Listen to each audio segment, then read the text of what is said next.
আমরা জানি যে রাজশাহীতে 2 বছরের ছোট্ট একটি মাসুম বাচ্চা নলকূপের 50 ফিট গর্তের মধ্যে পড়ে গিয়েছে। পুলিশ, সেনাবাহিনী এবং সাধারণ জনগণ অক্লান্ত পরিশ্রম করে শিশুটিকে উদ্ধার করার জন্য চেষ্টা করতেছে।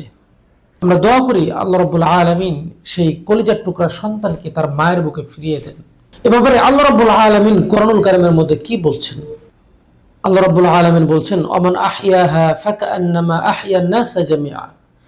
যে ব্যক্তি একটি প্রাণ রক্ষা করলো সেজন্য সারা পৃথিবীর প্রাণ রক্ষা করলো।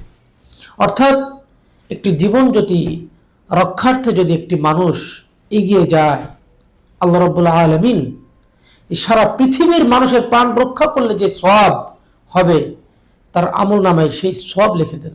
আল্লাহু আকবার।